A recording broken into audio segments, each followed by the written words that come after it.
حضرت حارث محاسبی فرماتے میں نے سنا کہ فلاں جگہ ایک بزرگ رہتے ہیں، فرماتے میں ان کی زیارت کے لیے گئے۔ کہتے جب وہاں پہنچا نا تو حضرت ایک پیالے میں آٹا گھونٹ کے کھا رہے ہیں۔ اچھا ایک ہوتا ہے بندہ آٹا کھا رہے لیکن چہرے پہ بڑا حزن و ملال ہے، یار کی مصیبت پہ آگئی، آٹا ہی کھانا پڑا، لیکن آپ فرماتے کیا دیکھتا ہوں بڑے خوش بڑے مزے سے کھا رہے ہیں، میں بڑا حیران ہوں۔ اور میں آپ کو بتا رہا ہوں میں نے ایک دفعہ ٹرائی بھی ماری تھی کھانا کی، لیکن میں آپ کو سچ کہہ رہا ہوں اس چھوٹی سی چھنی میں کولی میں نے جو آٹا گھولا نا، میں بڑی کوشش کے باوجود بھی جو ایک دفعہ منہ میں رکھا اس کو بھی اندر نہیں لے کے جا سکا۔ اس کا اتنا عجیب سا ذائقہ تھا، میری آنکھوں میں پانی اترا، میں نے نگلنا چاہ کے گزر جائے نیچے، نہیں گیا، وہ کہہ آتی تھی اس کا ذائقہ اتنا ہے، آپ ٹرائی مار لینے کبھی، لیکن حضرت بڑے مزے سے کھا رہے ہیں، میں بڑا حیران ہوں۔ مجھے ایسی کون سی آفت آ پڑی کہ پانی میں آٹا گھول کے کھانا پڑا؟ کہتے دل میں خیال فقیر آدمی ہے، شاید حضرت کے گھر میں آٹا گوندنے کے لیے برتن نہیں، دیکھا تو برتن بھی تھے۔ کہتے پھر خیال میں خیال ہے شاید حضرت کے گھر میں تنور نہیں، تنور بھی تھا۔ پھر خیال ہے شاید حضرت کے گھر میں لکڑیاں نہیں، دیکھا تو لکڑیاں نہیں پڑی تھی۔ اب فرماتے زیادہ حیران کہتے میں نے حضرت سے پوچھا حضور تھوڑی سی مشقت فرماتے تو اس کو گوند لیتے، تھوڑی اور مشقت کرتے تو تندور میں آگ لگا لیتے، اس کے پیڑے بناتے، روٹی لگا کے روٹی کھاتے، یہ کیا آفت آئی کہ پانی میں آٹا گھول کے کھا لیا؟ تو آپ فرماتے آگے سے جواباً مجھے فرمانے لگے اے حارث گوندا اس لیے نہیں کہ اگر گوندتا تو اس میں وقت لگنا تھا، تندور میں آگ اس لیے نہیں لگائی لگاتا تو وقت لگنا تھا، پیڑے اس لیے نہیں بنائے بناتا تو وقت لگنا تھا، روٹیاں اس لیے نہیں لگائی لگاتا تو وقت لگتا تھا، اگر لگ جاتی تو پھر کھاتے چباتے نگلتے بھی وقت لگنا تھا، میں نے پانی میں آٹا گھول کے اس لیے کھا لیا جو وقت بچے گا اپنے یار کو اور یاد کر رکھا ہے۔ یہ بھی دور گزرے کہ جب وہ کھانا بھی نہیں کھایا کرتے، ورنہ تو پیٹ ہی ہے نا، چسکا تو یہاں ہے نا، یہاں تو سب برابر ہے، چسکا تو زبان کہہ ہے، باقی نیچے اتر کے سب برابر ہے، ہاں وہ آٹا ہو یا روٹی ہو، ہاں وہ برابر ہے۔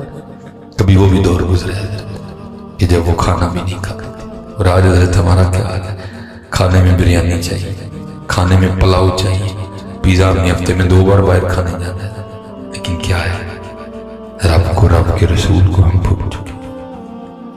چکے نہیں ہے۔ یاد کیا کرو، محفلوں میں بھی یاد کرو اور محفلوں کے بعد بھی یاد کرو۔ اچھا پھر یاد کرنا، پھر یاد کے بعد بھی بڑا کچھ ہے۔ اچھا اس لیے یہ بھی نہیں ہے کہ یاد ہی کرنا، میں نے آپ کو کہا نا کہ ایک باری پڑھ کے بس ہو گئی، صرف یاد بھی نہیں کرنا۔ محبوب کیا فرما رہے ہیں او انت مجنون، یاد اس طرح کرنا کہ دیکھنے والے سمجھے کہ یہ دیوانے ہو گئے ہیں۔ کہاں ہیں دیوانے، کدھر ہیں وہ دیوانے؟ ہمیں دیکھ کے کہہ سکتا ہے کہ ہم دیوانے ہیں، جھوٹ نہ بولو، مسجد میں بیٹھے آپ ہمیں کو کہہ سکتے ہیں کہ ہم دیوانے ہیں،